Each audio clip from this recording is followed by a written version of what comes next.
তোমাকে ধন্যবাদ দিই তোমার করুণা দয়া অনুগ্রহ আশীর্বাদের জন্য। আজকে এই সুন্দর সকালে আরেকবার আমরা তোমার পায়ে নিজেদেরকে রাখি। প্রভু, তুমি আমাদের আশীর্বাদ দাও, তুমি আমাদেরকে দয়া করো প্রভু। এবং আমরা প্রার্থনা করি প্রভু, যে কোনো কঠিন পরিস্থিতি হোক না কেন ভারতবর্ষে বা পৃথিবীর, তুমি জানো চারিদিকে যুদ্ধের পরিস্থিতি। মুসলিম কান্ট্রিগুলো এক হয়ে যাচ্ছে, ইসরায়েল এবং শক্তিধর দেশগুলো এক হয়ে যাচ্ছে, প্রত্যেকটা দেশে গৃহযুদ্ধ শুরু হয়ে যাচ্ছে, মানুষ অসহায় অবস্থায়।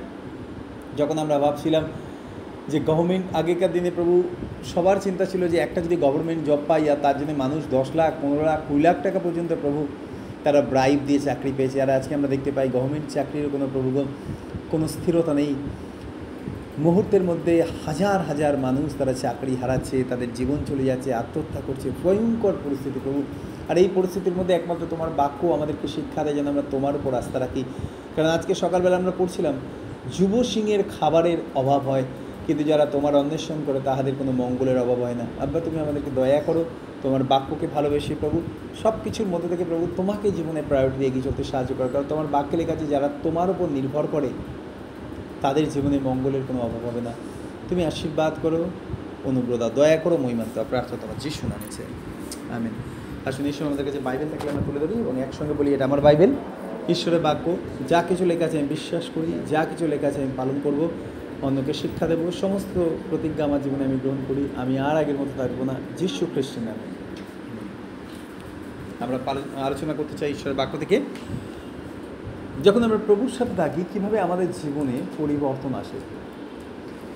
গত কয়েকটা দিন ধরে আমি একটা বিষয় নিয়ে প্রভুর সাথে আলোচনা করছিলাম এবং এখন আমার খুব ভালো সময় কাটে। কারণ গোটা দিনটা যেহেতু আমি ঘর থেকে বেরোই না রোদের তাপের জন্যে, আমি বসে বসে অনেক কথা প্রভুর সাথে আলোচনা করি এবং নিজের ঘর শান্তিতে আমি প্রভুর সাথে কথা বলি।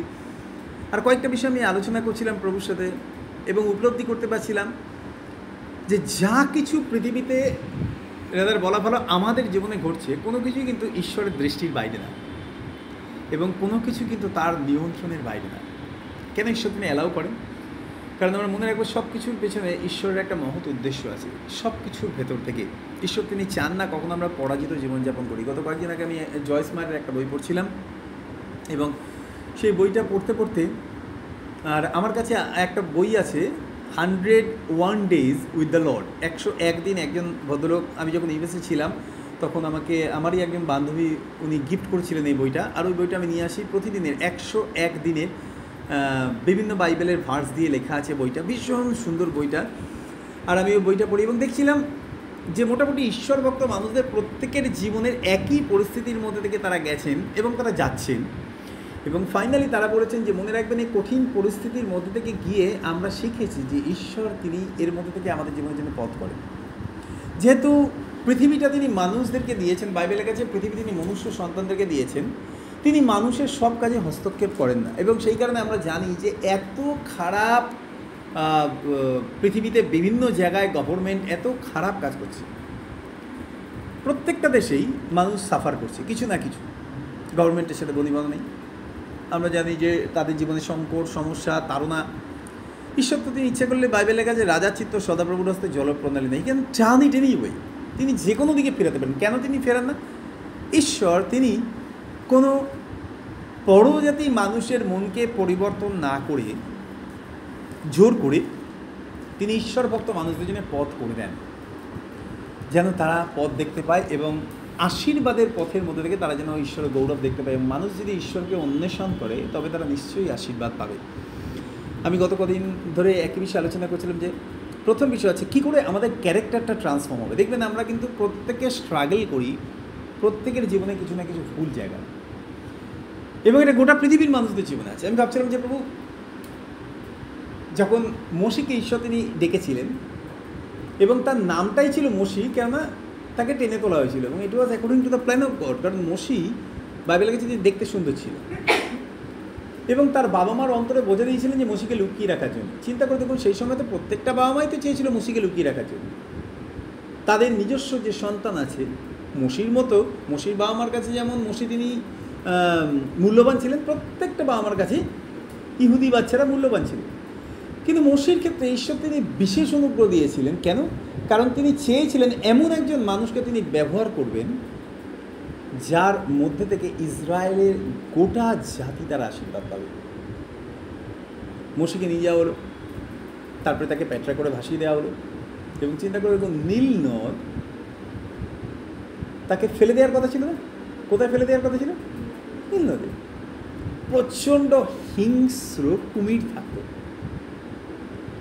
সেই নীল নদে করে তাকে প্যাট্রায় করে ভাসিয়ে দেওয়া হয়েছিল। God saved his life. ঈশ্বর তিনি তার জীবনকে বাঁচিয়েছিলেন এবং পরিকল্পনাটা উপলব্ধি করতে পেরেছিলেন মোশির বাবা এবং মা, যে ঈশ্বরের কোনো মহান পরিকল্পনা আছে মোশিকে নিয়ে।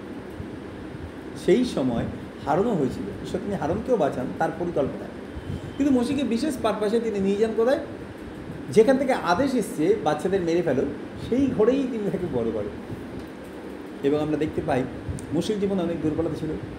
তার কারণ হচ্ছে মোশি তিনি যেহেতু রাজ রক্তে বড় হয়েছেন, তার মধ্যে রাজার রক্ত না থাকলেও রাজ পরিবারে যেহেতু বড় হয়েছেন, তিনি সবসময় দেখে এসছেন নিয়ন্ত্রণ, হত্যা, তার কথা শেষ কথা ফরৌনের পরিবার থেকে। একবার একজন লেখক খুব ভালো একটা কথা লিখেছিলেন, তিনি বলেন 40 বছর ইজিপ্টে ওয়ার্ল্ডের মধ্যে শ্রেষ্ঠ একাডেমিক ট্রেনিং পেয়ে মোশি তিনি একটা মৃতদেহের ওপরে কী করে পিরামিড তৈরি করতে হয় সেটা শিখেছিলেন। মৃতদেহকে সুরক্ষিত রাখার শিক্ষাটা তিনি পেয়েছিলেন, কিন্তু একটা মৃত আত্মাকে জীবিত করার শিক্ষা তিনি পাননি। ওয়ার্ড তো তাই না? কী করে একটা মানুষকে বাঁচাতে হয় সেই শিক্ষা পাননি, কিন্তু একটা মরা মানুষের স্মৃতি কী করে সারা জীবন রেখে দিতে হয়, বছরের পর বছর রেখে দিতে হয়। এখনও পর্যন্ত মিশরে পিরামিড পাওয়া যায়, ফেরাওদের বডি এখনও পর্যন্ত সেখানে হয়তো কিছু নেই, বাট স্টিল এটা ঘোষণা করে যে সেখানে কোনো না কোনো ফেরাওকে তাদেরকে কবরস্থ করা হয়েছিল মমি হয়ে। আর আমরা দেখতে পাই সেখান থেকে ঈশ্বর তিনি মোশিকে তুলেন। মোশি তিনি প্রচণ্ড ক্রুদ্ধ ছিলেন, তার চরিত্রটা বদলেছিল। ঈশ্বর তিনি বিভিন্ন পরিস্থিতির মধ্যে থেকে নিয়ে গিয়ে তাকে তৈরি করেন। আমি দেখছিলাম 40 বছর তিনি মেষ পালন করেছিলেন। মেষেদের সাথে থাকতে থাকতে থাকতে থাকতে মোশি তার ক্যারেক্টারটা বদলে গেছিল। কি অদ্ভুত না? একজন মানুষ আগামী দিনে যাকে ঈশ্বর তিনি ব্যবহার করবেন তাকে পরিবর্তন করার জন্য তিনি 40 বছর তিনি মেষেদের সাথে রেখেছিলেন, পশুর থেকে শিক্ষা। এবং আমরা ঈশ্বরকে ধন্যবাদ দিই। আজকে আমরা আলোচনা করতে চাই, আমি গত কয়েকদিন ধরে চিন্তা করছিলাম যে প্রভু কী করে আমাদের ক্যারেক্টারটা পরিবর্তন হবে। আমাদের জীবনে সব থেকে বড় জায়গা হচ্ছে আমরা দুশ্চিন্তা করি, আমরা শর্ট টেম্পার, আমরা হঠাৎ করে উৎসাহ বৃদ্ধি পাই, বিশ্বাসে বৃদ্ধি পাই, আবার হঠাৎ করে আমাদের বিশ্বাস চলে যায়, আমাদের নির্ভরতা চলে যায়, আমরা আস্থা হারিয়ে ফেলি। এই রকমভাবে ওয়েভারিংয়ের মধ্যে থেকে আমাদের খ্রিস্টীয় জীবন বৃদ্ধি পায়।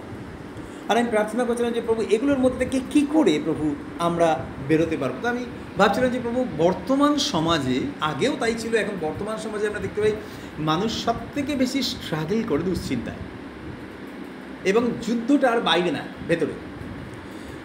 99% বলবো না, 100% মানুষ আজকে তারা দুশ্চিন্তার মধ্যে দিয়ে যায়, কিছু না কিছু দুশ্চিন্তা সকাল থেকে রাত পর্যন্ত। আমি ভাবছিলাম যে প্রভু কী করে দুশ্চিন্তা থেকে বেরিয়ে আসা যায়। একবার আমার ছোটো মেয়ে আমাকে জিজ্ঞাসা করছিল, বড়টা জিজ্ঞাসা করছিল, বলছিল যে কী করবো বলো তো, যেগুলো ভাবতে চাইছি না সেগুলো বারবার করে মনে আসে, যেগুলোকে চাইছি না সরিয়ে দিতে চাইছি, প্রার্থনা করছি প্রচুর, তথাপি সেগুলো বারবার ফিরে আসছে, এবং তার মধ্যে থেকে আমরা হতাশ হয়ে যাচ্ছি, ইরিটেট হয়ে যাচ্ছি, কষ্ট পাচ্ছি, ভাল লাগছে না, আর নিতে পারছি না, কিন্তু ওগুলো আর যাচ্ছেই না জীবনে। তাই বললাম এটা খুব ভালো কথা, গোটা পৃথিবীর মানুষ এইভাবে সাফার করে।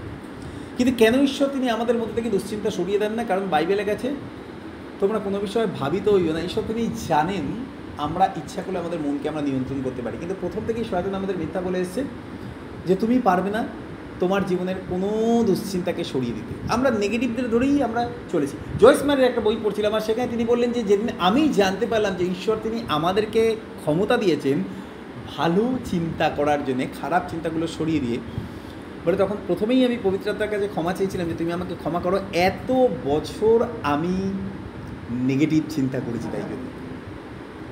আর আমি ওনার বইটা পড়ছিলাম, পড়তে পড়তে আমি দেখলাম যে প্রভু একই ঘটনা আমাদের সবার জীবনে। উনি বলেন যে দিনে 24 ঘন্টার মধ্যে যতটা সময় আমরা ভুলে থাকি, বাদবাকি সময় প্রায় 90% সময় আমরা নেগেটিভ চিন্তা করে কাটাই।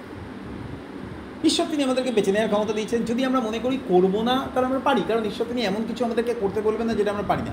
তিনি কখনো আমাদেরকে বলবেন না তুমি কতটা বিশ্বাসী হয়েছে প্রমাণ করো, এই পাথরটা রুটি করে দিই। তিনি জানেন এগুলো আমরা পারবো না করতে। তিনি কখনো আমাদেরকে বলবে না 5টা রুটি 2টো মাছ দিয়ে অভিজিৎ তোমার সেমিনারে খাইয়ে দাও, কেউ যদি টাকা দিতে না পারছে তুমি 1 কেজি চালের ভাত করো, করে ধন্যবাদ দাও, একসাথে 500 লোক বসে খেয়ে নাও। তিনি কখনো বলবেন না এটা, কারণ ইটস নট মাই জব, এটা তার ডিপার্টমেন্ট। তিনি কখনো আমাদেরকে বলবেন না তুমি গাড়ি ঘোড়া পাচ্ছ না, ঠিক আছে তুমি অপেক্ষা করো, আমি অ্যাঞ্জেল পাঠাচ্ছি, তারা তোমাকে তুলে নিয়ে আসবে। যেমন করে একজন ব্যক্তির কাছে সুসমাচার প্রচার করার পরে ফিলিপকে ঈশ্বরের হাতে তুলে নিয়ে গেছিলেন, না তিনি আমাদের করবেন না, এটা ডিস ডিপার্টমেন্ট। তিনি আমাদেরকে এমন কিছু করতে বলবেন না যেটা আমরা পারবো না। তিনি আমাদেরকে বলেছেন কি, কোনো বিষয়ে ভাবিত হই না। তিনি জানেন আমরা ইচ্ছা করলে আমাদের মনকে নিয়ন্ত্রণ করতে পারি। তিনি জানেন ইচ্ছা করলে আমরা আমাদের অবিশ্বাসকে আমরা সরিয়ে দিতে পারি। কিন্তু প্রথম থেকে আমরা নিজেরা এইভাবেই শিক্ষা নিয়েছি এবং নিজেদেরকে তৈরি করে নিয়েছি, এই চিন্তার থেকে বেরোতে পারবো না আমরা, এই দুশ্চিন্তার থেকে বেরোতে পারবো না। আপনি দেখবেন নাটা আমরা প্রত্যেক কাজে ব্যবহার করি। কেমন আছে? ভালো না। পরিস্থিতি কেমন? ভালো না। আমার মন ভালো না, শরীর ভালো না, পরিবার ভালো না, পরিস্থিতি ভালো না, সব কিছুতে না না না না, মানে নেগেটিভটাকেই আমরা আমাদের জীবনে সব থেকে বড় জায়গা দিয়েছি। আর জয়েস ম্যাথ তিনি বললেন যে আমি একবার প্রভুকে বলেছিলাম যে প্রভু আমি এতদিন ধরে তোমাকে জানার পরেও আমি নেতিবাচক বিষয়গুলোকে আমার জীবনে প্রধান জায়গা দিয়েছি, তাই জন্য আমি তোমার কাছে ক্ষমা চাই এবং আমি ঘুরে দাঁড়াই আর বলি যে প্রভু আমি পারবো, যদি তুমি আমাকে শক্তি দিয়েছো তোমার মধ্যে দিয়ে সব কিছুতে। আর তিনি বলেন তারপরে আমি উঠে এলাম এই পরিস্থিতি। আমি প্রার্থনা করছিলাম যে প্রভু তুমি দয়া করো যেন আমরা যা কিছু এতদিন মনে করেছি পারবো না, খ্রিস্টীয় জীবন তো এটাই যে যা কিছু আমরা পারবো না, যিনি আমাদেরকে শক্তি দেন তার দ্বারা আমরা সকলেই করতে পারি। আজকে সকালবেলা যখন আমি প্রার্থনা করছিলাম আমি ভাবছিলাম যে প্রভু আমাদের জীবনে এমন কিছু পরিস্থিতি আছে যেটা হ্যান্ডেল করার অধিকার বা নিয়ন্ত্রণ করার অধিকার আমাদের নেই, কিন্তু তোমার বাক্যে লেখা আছে যা কিছু মনুষ্যের পক্ষে অসম্ভব ঈশ্বরের পক্ষে সম্ভব, আর সেই জন্য তার উপর নির্ভর করা। আজকে দেখতে চাই একটা চরিত্রের জন্য, চরিত্রের বিষয় কীভাবে ঈশ্বর তাকে পরিবর্তন করে। দেখুন যিশুর সংস্পর্শে থাকলে একটা মানুষ পরিবর্তন হবে না, হতেই পারে না, হতেই পারে না। গত কয়েকদিন আগে জানি না কোনো একটা জায়গা থেকে একজন ভদ্রমহিলা তিনি আমাকে ফোন করেছিলেন, করে বললেন, উনি হিন্দু, উনি আমাকে ফোন করে বললেন আপনি ফাদার বলছেন? আমি হ্যাঁ বলছি। বলছে আপনার নাম্বারটা আমাকে একজন দিয়েছেন, আমার একটা বাচ্চা মেয়ে আছে, ওকে 1.5 বছর ধরে জিমে ধরেছে।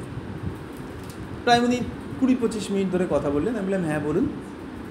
তারপরে উনি বলেন আমি অনেক জায়গায় দেখিয়েছি, ডাক্তার দেখিয়েছি, ডাক্তার সন্দেহ করছে মৃগী, কারণ যে যে সিমটমগুলো বলেছে সবকটাই অ্যাপিলেপসির সিমটম। বললো 1.5 বছর ধরে এরকম হচ্ছে, তার কারণ কি না আমাদের একজন আত্মীয় মারা গেছিলো, ও শ্মশানে গেছিলো, তারপর থেকে এরকম হচ্ছে। তো আমি ওনাকে প্রথমে বললাম দেখুন আমি এগুলো বিশ্বাস করি না, জিন টিন আমি মানি না, এই ক্ষতি করেছে, বান মেরেছে, এগুলো আমি বিশ্বাস করি না। কারণ আমি একটা বিষয়ে বিশ্বাস করি, বাইবেলে লেখা এমন কোনো অস্ত্র গঠিত হয়নি যা তোমার বিরুদ্ধে কার্যকরী হবে।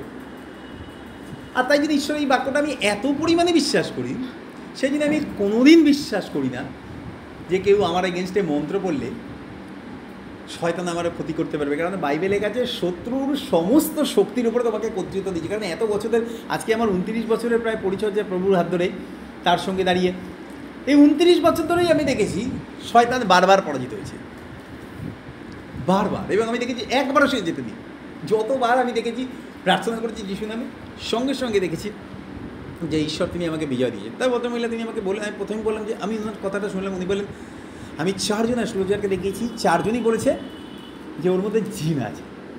লাস্টে একজনের কাছে নিয়ে গেছিলাম, সে দূর থেকে ওকে দেখিয়ে বলছে দেখ ওর মধ্যে কিন্তু জিন আছে, ও যেন আমাকে না ছোড়ে। আমি হেসে ফেলেছি। আমি বললাম তাহলে ওনার আর কি ক্ষমতা রইল, একটা বাচ্চা মানুষ, ওর মধ্যে এমন মারাত্মক জিন যে অ্যাস্ট্রোলজারকে, তান্ত্রিককে ছুলে তান্ত্রিকের বিপদ ঘটতে পারে। তাই জন্য তান্ত্রিক বলে দিয়েছে আমাকে যেন না ছোঁয়। তারপরে বললে এই জিন কাটানোর জন্য টাকা লাগবে। তা আমি ওকে বললাম কত টাকা বলেছিল? বলে আসলে আমরা দিতে পারিনি, তাই জন্য আর যাইনি। আমি কত টাকা বলেছিল? বলে 25,000 টাকা বলেছিল। আমি শুনে হেসেছি। আমি বললাম দেখুন, বললো আপনার কাছে একজন বলেছিল ফোন করতে যে তুমি একবার ওনাকে ফোন করো, সমস্ত কিছু ঠিক হয়ে যাবে। আমি বললাম আমি তো প্রার্থনা করবো যিশুর কাছে, কিন্তু আমি আপনাকে বলি যেসব জিন টিন এগুলো ফালতু কথা। আর মানুষ মরে গেলে ভূত হয় না। আমি পথ খুঁজছিলাম কী করে তাকে সুসমাচার দেবো। মানুষ মরে গেলে ভূত হয় না। আর ওর মধ্যে এইসব নেই। কারণ এর আগেও আমি বহু ঘটনার সাক্ষী হয়েছি যেখানে আমি দেখেছি যাদের এইরকম পরিস্থিতি ছিল, ঈশ্বর তিনি তাদেরকে মুক্ত করেছেন। অবশ্যই আরোগ্যতা আসে প্রভু যিশু থেকে। তারপরে উনি আমাকে বলেন, প্রার্থনা করলাম। ভদ্রমহিলা আবার গত পরশু দিন আমাকে ফোন করেছিলেন, ফোন করে বললেন যে আসলে দেখুন এরকম ঘটনা, কারণ না 4 জন বলেছিল, 4 জন একই কথা বলেছে, তাই আমার মনে হচ্ছে। আমি সরাসরি ওনাকে লিখলাম, আপনি যেখানে বিশ্বাস করেন আপনি ওখানেই যান। যে অ্যাস্ট্রোলজারের কথা বলছিলেন 25,000 টাকা দিয়ে কাজ হয়ে যাবে, যদি 25,000 টাকা দিয়ে কাজ হয়ে যায় হয়ে যাক, আপনি ওখানেই যান। কারণ আপনি সেখানেই আপনি যাবেন, স্থির করেছেন যেখানে আপনি অলরেডি বিশ্বাস করেছেন। আর আমি আপনাকে বলি, আমার এখানে এলে আমি একই কাজ করব, প্রার্থনা করব। আমরা পয়সা নিইও না, পয়সা দিইও না।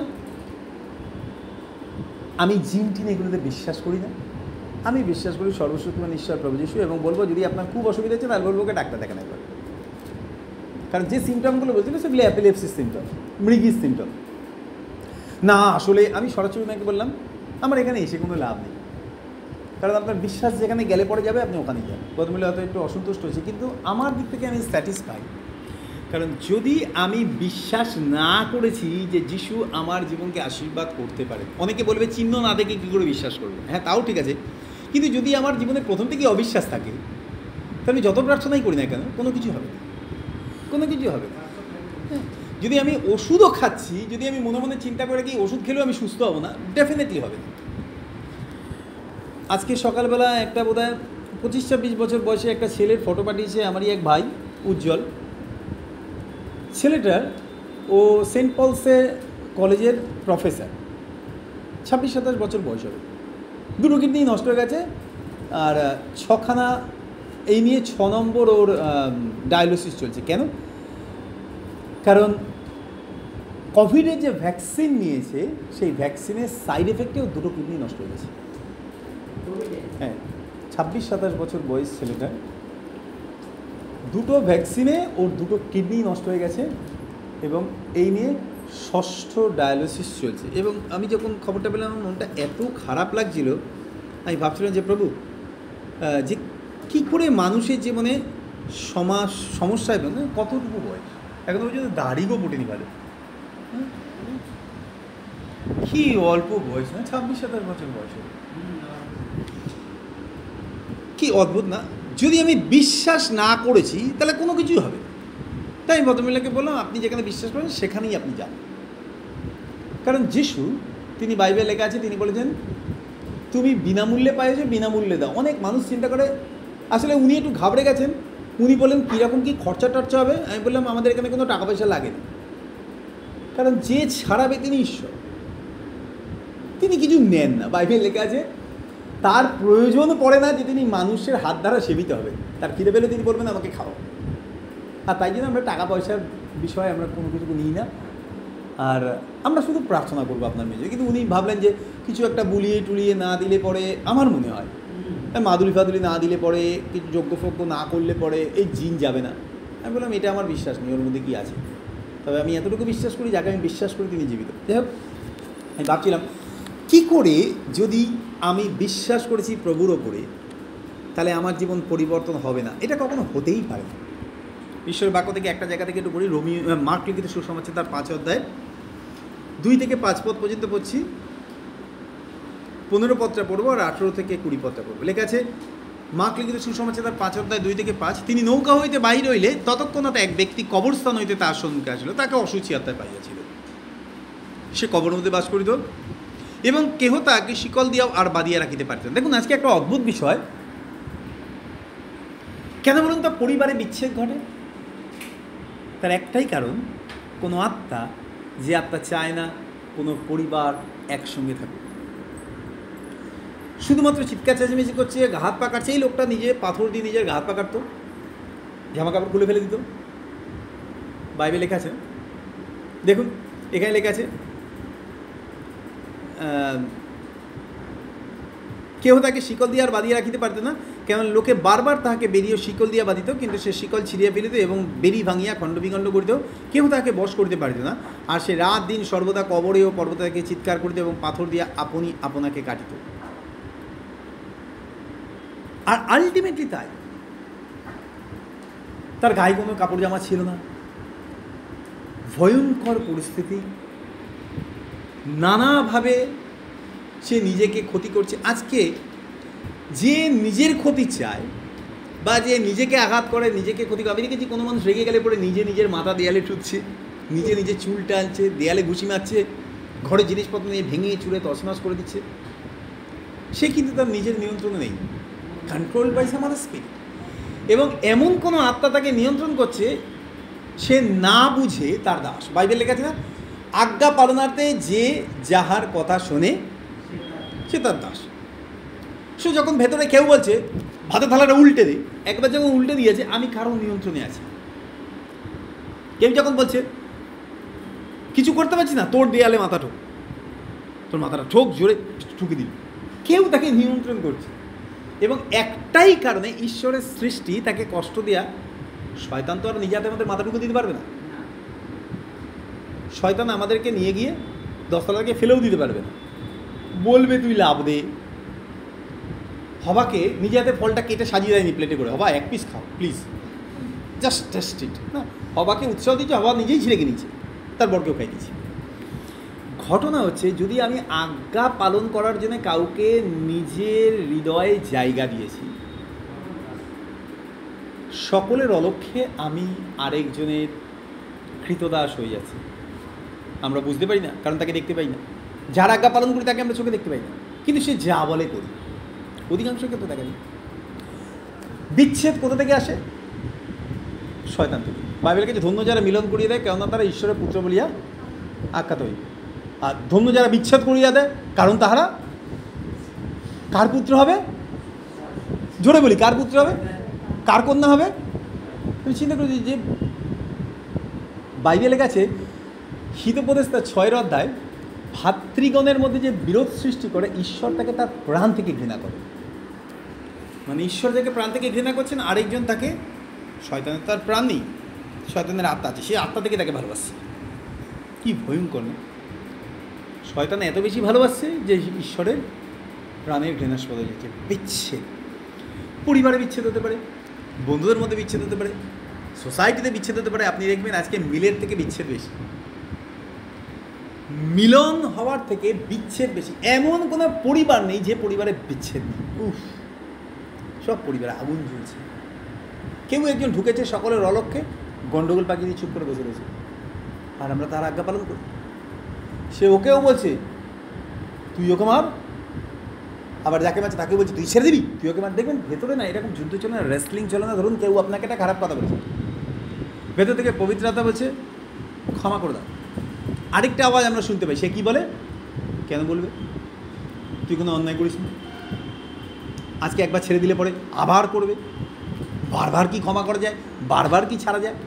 আমি সেদিন যখন একটা বিষয় নিয়ে প্রভুর সাথে কথা বলছিলাম, হঠাৎ করে পবিত্রতা আমাকে স্মরণ করে দিলেন। মনে আছে প্রভু যিশু তিনি পিতরকে কী বলেছিলেন? পিতর বললেন, তারও জীবনে একই স্ট্রাগল ছিল, প্রভু আমার ভাই আমার বিরুদ্ধে পাপ করলে কবার তাকে ক্ষমা করব? 7 বার।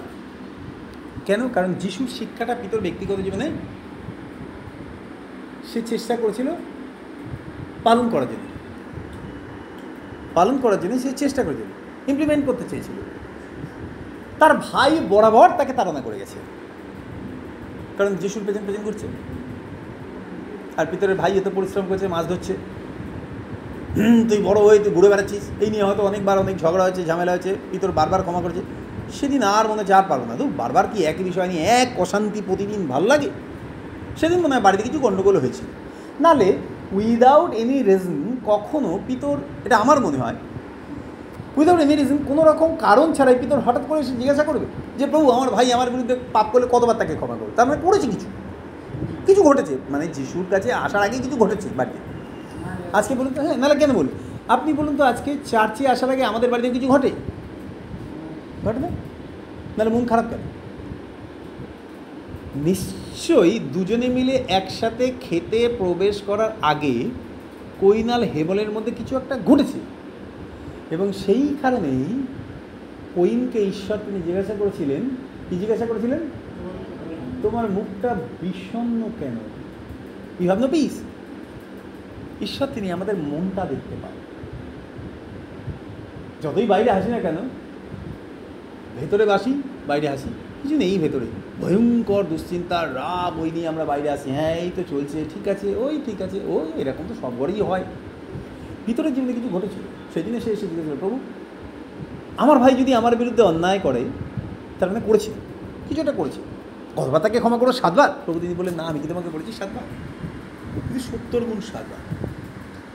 ভিতরে একবারে জিজ্ঞাসা করে, কাকে জিজ্ঞাসা করেছি? বাবা রে বাবা, যদি ভাই শুনে তাহলে দিনের মধ্যে 449 বার জ্বালিয়ে যাবে, বা 70 গুণ 7 বার। আসলে যখন প্রভু যিশু তিনি বলেন না, সব কিছু কনটেক্সটের বাইরে বলেন।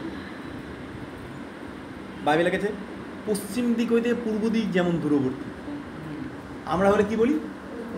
পূর্ব দিকে পশ্চিম। ঈশ্বর তিনি উল্টো বলেন, কারণ এই জগতের নিয়মে তিনি চলেন না। কি অদ্ভুত না?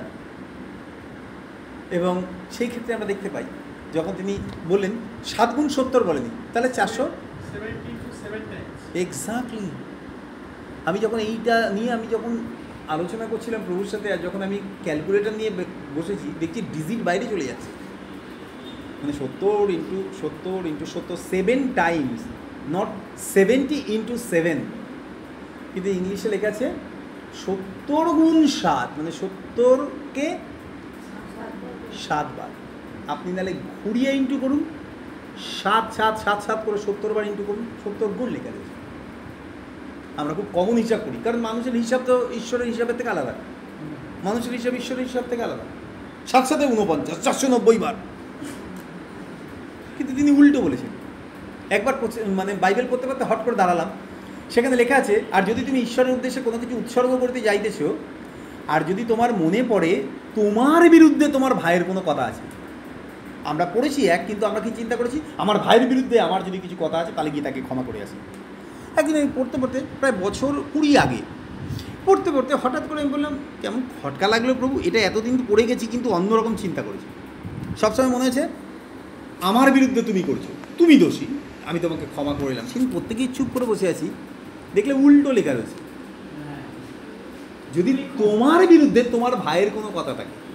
হায় হায়, আমার বিরুদ্ধে তো অনেক কথা আছে আমার ভাই, বাইরে লেখা আছে গিয়ে মিল করেছো, ওটা জাস্ট লিভিং দেয়ার, ওটা ওখানে রেখে যাও, গিয়ে মিল করেছো।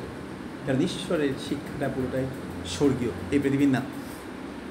আর আমি দেখছিলাম পবিত্রতা, তিনি বললেন মনে আছে পিতরকে প্রভু যিশু তুমি কী বলেছিলেন, কতবার ক্ষমা করার কথা? আমি বললাম হ্যাঁ মনে পড়ছে এবারে। কেন বলুন তো ঈশ্বর তিনি এতবার ক্ষমা করতে বলেছিলেন? তার একটাই কারণ, যেন আমরা তার দোষ না ধরে রাখি। কারণ বাইবেলের কাছে তুমি যার দোষ ধরে রাখবে বা পাপ ধরে রাখবে, স্বর্গে সেটা ধরে রাখা হবে, আর যাকে ছেড়ে দেবে স্বর্গে ছেড়ে দেবে। কী ভয়ঙ্কর বিষয়, যাতে আমরা কাউকে দোষী হিসাবে ধরে না রাখি। ঈশ্বরের সাক্ষাতে বলে দিই প্রভু সে নির্দোষ, কারণ প্রভু তিনি আমাদের জন্য তাই করেছিলেন, পিতা এদেরকে ক্ষমা করো কারণ এরা জানে না এরা কী করছে। ও জেনে শুনে করেছে, আমরা কি বলি জেনে শুনে করেছে, যদি না জেনে করতো তাহলে একটা আলাদা কথা, জেনে শুনে করেছে। প্রভু যিশু তিনি তাই বলেছেন, এরা জানেই না কী করছে, যারা ক্রুশে দিচ্ছিল যিশুকে তারা জানে না কী করছে, পারপাসলি তারা দিয়েছে, কিন্তু তিনি জগতের চিন্তার বাইরে তিনি চিন্তা করেন না, স্বর্গীয় চিন্তা। অদ্ভুত। আর আমি প্রার্থনা করছিলাম, আজকে দেখুন প্রত্যেকটা পরিবারে গণ্ডগোলের কারণ কি, সামওয়ান ইজ দেয়ার, কেউ আছে, একটা অসুচি আত্মা যে কি করেছে, পরিবার থেকে একজনকে বাইরে নিয়ে চলে গেছে, পরিবারটা ভেঙে গেল, তাকে নিয়ে গিয়ে কষ্ট দিচ্ছিল, তাকে নিয়ে গিয়ে দুঃখ দিচ্ছিল। চিন্তা করে দেখুন, পরিবারের সমস্ত লোক একসাথে খাওয়া দাওয়া করছে, আনন্দ করছে, কিন্তু পরিবারের মধ্যে এমন গণ্ডগোল সৃষ্টি হয়েছে, 5 ভাইয়ের মধ্যে 1 ভাই খেতে পাচ্ছে না, বৃদ্ধ বাবা মা খেতে পাচ্ছে না, তাদের দিকে তাকাচ্ছেই না, ঘরে সবাই মিলে আনন্দ করে খাচ্ছে। আমি দেখেছি এরকম, আমি এরকম খ্রিস্টীয় পরিবারও দেখেছি, বলতে কষ্ট পায়, তথাপি বলছি, কারণ খ্রিস্টিয়ানরাও যে সবাই যিশুর বাক্য অনুসারে চলে তাই নয়। বৃদ্ধা মা 80 বছর বয়স, যে ঘটনাটা ঘটেছে তার 3-4 মাস পরে ভদ্রমহিলা মারা গেছে। বৃদ্ধা মা স্ট্রোক হয়ে প্যারালাইসিস হয়ে গেছে, এক দেয়ালে তার এক ছেলে, ছেলের বউ মাছ ভেজে মাছের ঝোল করে খাচ্ছে, আর মা প্যারালাইসিস, খেতেই পাচ্ছে না। যে পাশের দেয়ালে মা আছে, মাছের গন্ধ পেয়েছে এবং বলছে যে কেউ মনে হয় মাছ করছে, আমারে একটু মাছ দেবে। চিন্তা করে দেখুন, ছেলে ছেলে বউ সেই ওই মায়ের গর্ভেই হয়েছে ছেলে। জানলা দরজা বন্ধ করে দিয়ে দুপুরবেলা বসে নিজেরা খেয়ে নিল। ওই প্যারালাইসিস মা কতটুকু খেত? বড় জোর একটা ছোট্ট অংশ মাছের খেত, তাও খেতে পারতো কিনা সন্দেহ, কারণ তাকে চটকে ভাত খাইয়ে দিতে হচ্ছে গলা দিয়ে যাতে নামে চামচে করে। দিল না, এত কঠিন হৃদয়। কিন্তু যখন সে মারা গেছে, কি কান্না ছেলে আর ছেলের বউ। বলুন তো, ইস রিয়েল? এটা সুখের জল কি সত্যিকারের? আই হেট ইট। বাংলা একটা কথা আছে, বাঁচতে দেয় না ভাত কাপড়, মূল্যে করে দান সাগর। প্যাথেটিক না? যে মা নিজে না খেয়ে সারা জীবন ছেলে মেয়েকে খাইয়ে গেল, বৃদ্ধ বয়সে সে ডাল ভাত খেয়ে তার মাছ খেতে ইচ্ছে ছিল, সেই ছেলেই তার ক্ষমতা আছে মাছ খাওয়ার জন্য। যে মা নিজের মুখের খাবার তুলে ছেলেকে খাইছে, সেই ছেলে এখন মায়ের মুখ বন্ধ করে দিয়ে বাকিটুকু নিজে খেয়ে নিল। আর তবে মারা যাওয়ার পর কি কান্না! আমি যখন খবর পেয়েছিলাম, যখন আমি গেছিলাম সেই বৃদ্ধ ভদ্রমহিলা মারা যাওয়ার পরে, খ্রিস্টান হিসাবে দেখতে গেছিলাম, যে ছেলে মাকে না দিয়ে ঘরে দরজা বন্ধ করে তারা স্বামী স্ত্রী একসাথে মাছের ঝোল খেয়ে নিয়েছে, মাছ খেয়ে নিয়েছে দিনের পর দিন, আমাকে দেখে কি কান্না! আমার মা নেই। আমি বললাম, বেঁচে গেছেন উনি, নেই, বেঁচে গেছেন উনি, নেই, দেখে কী করতেন? যে পরিবারে এরকম বিচ্ছেদ, আপনার মনে হয় সেই পরিবার তারা ঈশ্বরের নিয়ন্ত্রণকে নিজেদের জীবনে মেনে নিয়েছে?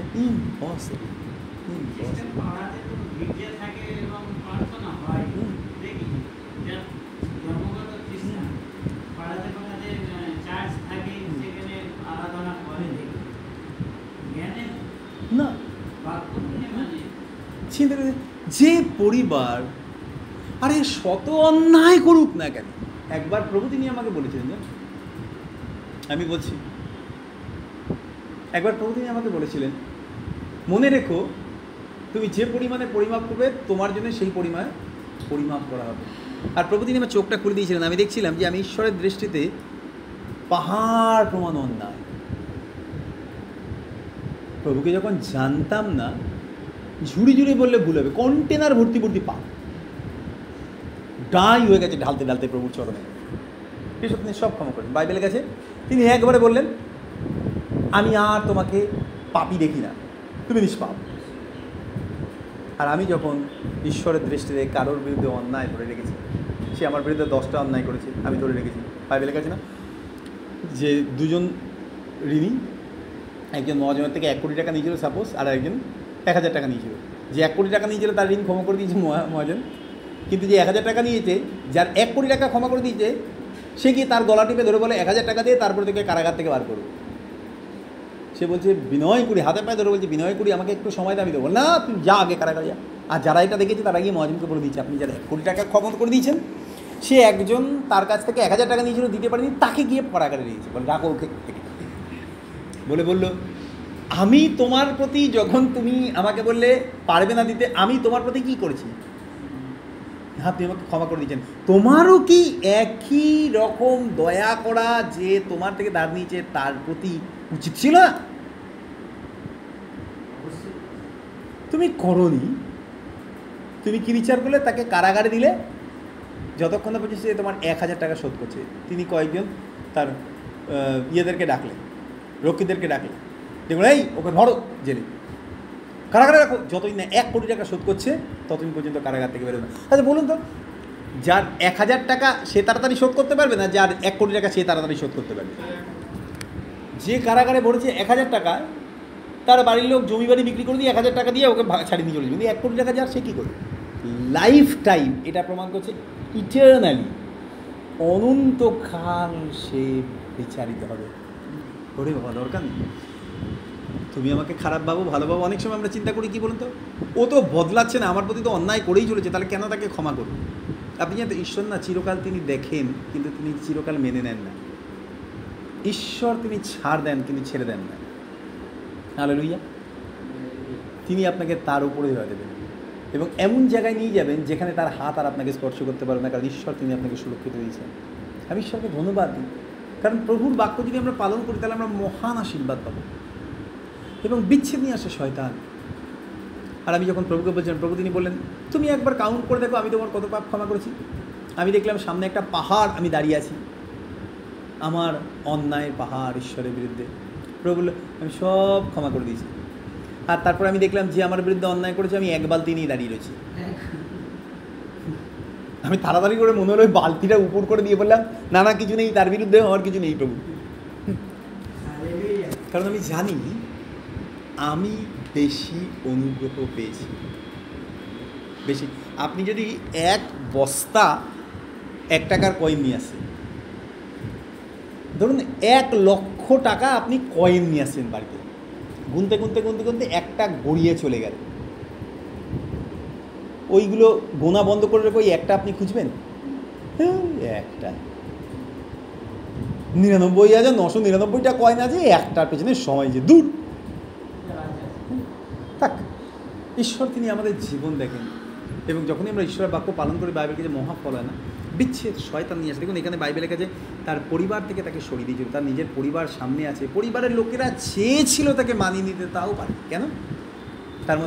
তার কারণে এমন কোনো স্পিরিট তার মধ্যে এসছে যে তাকে তার পরিবার থেকে আলাদা করে দিয়েছে। এবং বাইবেলের কাছে 15 পদে 5:15 পদে, এবং যিশুর নিকটে আসিয়া দেখে সেই ভূতগ্রস্ত ব্যক্তি যাকে বাহিনী ভূতে পাইয়াছিল সে কাপড় পরিয়া সুবোধ হইয়া বসিয়া আছে, তাতে যে তাইতে তারা ভয় পাইল। প্রভু যিশু যখন তিনি এলেন, এসেই দেখেছেন যে তার জীবনে কত অসহায় অবস্থা। তাকে ভালো জামা কাপড় দেওয়া হয়েছে, শিষ্যরা স্যাক্রিফাইস করেছে, না বাইবেলের কাছে যা নাই তাকে দাও। ওরা তার জামা কাপড় এক্সট্রা সাথে করে নিয়ে আসেনি, আর প্রভু তিনি বলেননি এই 1 সেট জিন্সে প্যান্ট আর গেঞ্জি কিনে নাও, আজকে যাচ্ছি একজনকে গিফট দিতে, বলেছিলেন না। তাদের নিজেদের যা চাদর পাদর আছে সেইখান থেকে হয়তো একটা পড়ি দিচ্ছে। বাইবেল কাছে সুবোধ হয়ে বসে রয়েছে, কেন? এনকাউন্টার উইথ জিজাস, প্রভু যিশুর সাথে তার সাক্ষাৎ হয়েছে। তারপরে কাছে পরে তিনি নৌকায় উঠিতেছেন, এমন সময় যে ব্যক্তিকে ভূতে পাইয়াছিল সে তাকে বিনতি করিল যেন তাহার সঙ্গে থাকিতে পারে, কিন্তু তিনি তাকে অনুমতি দিলেন না, বরং কইলেন তুমি বাটিতে তোমার আত্মীয়গণের নিকটে চলিয়া যাও। দেখুন ঈশ্বরের হৃদয়, তিনি জানেন এই ব্যক্তিটা এতদিন পরিবারের সাথে ছিল না, সেই জন্য তার পরিবারের প্রতি টান কমে গেছে। কত বছর বাইবেলে লেখা নেই, কিন্তু পরিবার থেকে টান কমে গেছে। অনেক সময় আমাদের টান পরিবারের থেকে কমে যায় না, কিন্তু অদ্ভুত দেখুন ঈশ্বরের চরিত্র। তিনি একবারও বলেনি ঠিক আছে তুমি আমার সাথে চলে এসো, তোমার বাড়ির লোকেরা ভুলে গেছে, তুমি আমার কাজ করো, ছেড়ে দাও, ওদেরকে যেতে হবে না। না, সে লোকটা রিকোয়েস্ট করছে, প্রভু আমি আপনার সাথে যাবো প্রভু। তিনি বলেন না, অদ্ভুত না, তুমি ফিরে যাও তোমার আত্মীয় স্বজনের কাছে, তোমার পরিবারের লোকেদের কাছে। বহু বছর তারা অপেক্ষা করেছে তোমার জন্য, এবং তুমি ফিরে যাও। সে অসম্পূর্ণ পরিবার সম্পূর্ণ হোক, তাদেরকে গিয়ে আমার কথা বলো, ঈশ্বর তোমার জন্য কী করেছেন তুমি জানো। এবং বাইবেলের কাছে একটা জায়গায় যে তিনি গিয়ে প্রচার করছিলেন, দেখুন 20 পদে লেখা আছে, তখন সে প্রস্থান করিয়া যিশু তাহার জন্য যে যে মহৎ কার্য করিয়াছিলেন তাহা দিকাপলিতে প্রচার করতে লাগিল, তাতে সকলেই আশ্চর্য জ্ঞান করে। দিকাপলি মানে 10 সিটিজ, 10খানা নগরে সে সুসমাচার প্রচার করেছিল। প্রভুর সাথে সাথে গেলে সে ব্যবহৃতই হতো না, শুধু সাক্ষ্য দিত। সব জায়গায় যাচ্ছি, প্রভু তিনি বলতে পারতেন আমাদের মধ্যে একদিনকে ভূতে ধরেছিল। আজকে মানুষ সাক্ষ্যটাকে ক্যামেরার সামনে, তারপরে কী বলে যেন মিডিয়ার সামনে এমনভাবে দেয়, কারোর ফোড়া হয়েছে সেই সাক্ষ্য দিচ্ছে, চিন্তা করছে আমি বিশাল কিছু করে ফেলেছি। আরে লেট দেম গো, বাইবেলের কাছে তুমি যাও, একবারও বলা নেই আসো। রোববার দিন চার্চের সাক্ষ্য দাও, প্রভুকে ধন্যবাদ দাও, বাস। এবার বাদ বাকি দিন তুমি সুসমাচার প্রচার করো, যেন মানুষ সত্যটাকে জানতে পারে।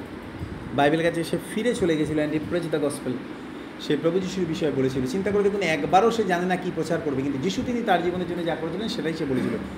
10খানা নগরে একা সুসমাচার দিয়েছিল। সে ফিরে গেছিল তার পরিবারে, তার পরিবার রূপান্তর হয়েছিল। আমার বিশ্বাস, কারণ একজন পরিবর্তিত মানুষ একটা অপরিবর্তিত পরিবারে গেলে সেই পরিবার বদলে যায়। হালেলুয়া। সময় লাগে, বাট গড ওয়ার্কস। যদি আমরা বাধ্য হয়েছি, আমি ঈশ্বরকে ধন্যবাদ দিই। আজকে আমাদের প্রত্যেকের ব্যক্তিগত জীবনে আমরা প্রথম থেকেই নেগেটিভ ধরে রাখি, আমরা প্রথম থেকেই নেতিবাচক চিন্তাটা মনের মধ্যে ধরে রাখি, এটা হবে না, এটা পারবো না, এটা করবো না। আমি এখন উল্টো চিন্তা করতে শুরু করেছি। আমি সবসময় বলি প্রভু আমি পারবো, আমি করব, আমি পারছি। কেন? কারণ ঈশ্বরের বাক্যে লেগেছে আমি তোমার সাহায্য করব। বাইবেলে আমরা বহুবার পড়েছি না, বাইবেলের কাছে যিনি আমাকে শক্তি দেন তার দ্বারা আমি সকলেই করতে পারি। আপনি চিন্তা করে দেখুন, আমাদের বাটানগরে যখন রিভার সাইড সিটি হচ্ছিল, এখনও চলছে, আমাদের বাটানগরে বড় বড় রাধাচূড়া কৃষ্ণচূড়া গাছ প্রচুর আছে, এবং এক একটা গাছ চারজন মিলে হাতে হাতে ধরে আপনি বের দিতে পারবেন না, কল্পনা করতে পারবেন না। এত মোটা গুড়ি, এত একটা ঘরে একটা গুড়ি ধরবে না। ওই গাছগুলো যাতে মরে না যায় সেই জন্য ওই গাছগুলোকে ইনজেক্ট করা হয়েছিল। তারপরে মেশিনের সাহায্যে মাটি খুঁড়ে বড় বড় গাছগুলোকে তুলে নিয়ে গিয়ে অন্য জায়গায় পোতা হয়েছে। যে দেখার মতো অদ্ভুত না? বিদেশ থেকে মেশিন নিয়ে এসেছিল, যারা রিভারসাইড সিটিটা করছে তারা বিদেশ থেকে মেশিন নিয়ে এসেছিল। সেই হিউজ বিশাল মেশিন, দুপাশ থেকে দুখানা মেশিন পুরো মাটি খুঁড়ে ওই বিশাল মহিরু ওই বট গাছ, অশ্বত্থ গাছের মতো বড় বড় অত বড় বড় গুড়ি, ওই গাছগুলোকে পুরো গোটা তুলে দিল। চিন্তা করে দেখুন, মানে দুটো মেশিন একটা গাছকে তুলে 3 কিলোমিটার দূরে নিয়ে যাচ্ছে মাটিতে পোতার জন্য, ওই বড় গাছটাকে। আমাদেরকে দিলে কেটে উড়ে দিতাম। এবং প্রায় 10 কাঠা জায়গা জুড়ে রাস্তা দিয়ে যাচ্ছে, সব গাড়ি ঘোড়া বন্ধ, লোকজনকে আটকে দেওয়া আছে। ওখানে গিয়ে বড় গর্ত করা হলো, গাছটাতে ইনজেক্ট করা হয়েছিল, বললো গাছটাকে ঘুমানো অবস্থায় রয়েছে। তারপর ওকে মাটি থেকে তোলা হলো, নিয়ে গিয়ে আবার ওখানে বড় গর্ত করে ক্রেন দিয়ে ওই গাছটাকে আবার ওখানে পুঁতে দেওয়া হলো, বসিয়ে দেওয়া হলো, তারপরে আবার ইনজেক্ট করা হলো। বেঁচে গেছে গাছগুলো। এখন যখন আমরা যাই দেখি একই রকম, ওইখানেই একইভাবে রয়েছে, এখানে যাচ্ছে, তুলে নিয়ে গেছে। ঈশ্বর তিনি মানুষকে জানিয়েছেন টেকনোলজি, না টেকনোলজিকে তো আমরা ব্যবহার করতে পারি। মানুষ যদি এত বড় বড় কাজ করতে পারে, দুশ্চিন্তাকে মন থেকে সরাতে পারবে না। একটা সাধারণ কাজ মানুষ করতে পারছে না, মঙ্গল গ্রহে জমি কিনবে চিন্তা করছে। চিন্তা করে দেখুন, সাধারণ কাজ। প্রভু তিনি বলেছেন তোমার সমস্ত ভাবনা চিন্তার ভাব তোমার উপর ফেলে। প্রভু আমি চিন্তা থেকে বেরোতে পারছি না, বেরোতে পারছি না, আমি বেরোতে চাইছি না, কারণ সারা জীবন নেগেটিভই চিন্তা করে এসেছি। আজকে থেকে প্রভুর কাছে ক্ষমা চান যে প্রভু আমি এতদিন সব নেতিবাচক চিন্তা করেছি বলে আমি তোমার কাছে ক্ষমা চাইছি, আর আজকে থেকে আমি সব পজিটিভ চিন্তা করবো। নেতিবাচক চিন্তা মনের মধ্যে আসার চেষ্টা করবে, আপনি ইচ্ছা করলে তাকে আটকে দিতে পারেন। যদি মশা ধূপ দিয়ে না যাচ্ছে, মশারি দিয়ে না যাচ্ছে, তাহলে আমরা র্যাকেট কিনছি মশা মারার জন্য। অনেক প্রসেস আছে মশাকে তাড়ানোর জন্য। দুশ্চিন্তাকে তাড়ানোর জন্য যথেষ্ট যদি আপনি ঈশ্বরের বাক্যের চিন্তাকে আপনার ভেতরে নেন। তোমার বাক্যে লেখা আছে প্রভু আমি পারবো, আর ঈশ্বর তিনি এমন কোনো কাজ আমাদেরকে করতে দেবেন না যেটা আমরা পারবো না। মানুষ বড় বড় কাজ করবে কি, এমন একটা জায়গায় আটকে যাচ্ছে যে নিজের মনকেই স্বাধীন করতে পারছে না, স্বাধীন রাত বসে দুশ্চিন্তা করছে কী হবে কী হবে কী হবে। যদি ঈশ্বরের আত্মা আমাদের মধ্যে থাকেন, আমরা সমস্ত কিছু করতে পারি। বাইবেলে লিখেছেন যিনি আমাকে শক্তি দেন তার দ্বারা আমি সকলই করতে পারি। আমাদের জীবন ট্রান্সফর্ম হবেই যদি আমরা প্রভুর সাথে সময় কাটাই। আমরা যার সাথে বেশি সময় কাটাবো আমরা তার ক্ষমতার অধীনে চলে আসবো। যদি আমরা প্রভুর সাথে সময় কাটাই আমরা নিশ্চয়ই পরিবর্তন এবং ঈশ্বরের মহিমা দেখতে পাবো। হালেলুয়া। আমি এখন অনেক বেশি আনন্দ করি, কারণ আমি জানি দুশ্চিন্তা এমনই একটা জিনিস চেনের মতো আসে, জান তো। একটা চিন্তা আসবে, এই চিন্তাটা আপনাকে 2 ঘন্টা যন্ত্রণা দিল, তারপরে এই চিন্তাটা চলে গেল, আরেকটা আসবে, সেটা আপনাকে 2 ঘন্টা কষ্ট দেবে, তারপরে আরেকটা আসবে। মানে গোটা দিনে 24 ঘন্টার মধ্যে 24টা আলাদা আলাদা চিন্তা আসবে, আবার রিকল হবে ওগুলো। পরের দিন ঘুম থেকে উঠেই দেখা যাবে আবার ঢুকছে।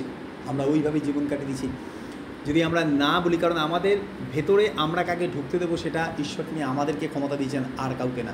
শয়তান কখনো জোর করে ঢুকতে পারে না, পারে না। যদি আপনি ইচ্ছা করেন, যদি আপনার হাতের সামনে সিগারেট আছে আপনি যদি না খান, যদি আপনার সামনে ওয়াইনের বটল কেউ রেখেছে আপনাকে ইনফ্লুয়েন্স করছে খাওয়ার জন্য, আপনি যদি না খান, যদি এই সমস্ত ভয়ঙ্কর শয়তানের পরিকল্পনাগুলোকেও যদি আপনি বন্ধ করতে পারেন আপনার জীবনে, তাহলে দুশ্চিন্তাকে আপনি কুড়ি মেরে ছড়াতে পারেন। যিশু নামে জাস্ট বিলিভ। প্রভু তুমি আমাকে বলেছো কোনো বিষয়ে ভাববে না, আমি কোনো বিষয়ে ভাববে না। কি হবে না আসলে কি বলুন তো, আমরা ভবিষ্যৎটাকে বর্তমানে দেখি, আর ভবিষ্যৎটাকে নেগেটিভ চিন্তা করে বর্তমানে দেখি, যার ফলে আমরা কোনোদিন দুশ্চিন্তা থেকে বেরোতে পারি না। কারণ আমাদের গোটা জীবনটাই নেগেটিভ নিয়েছি জড়িয়ে। আমরা পজিটিভ।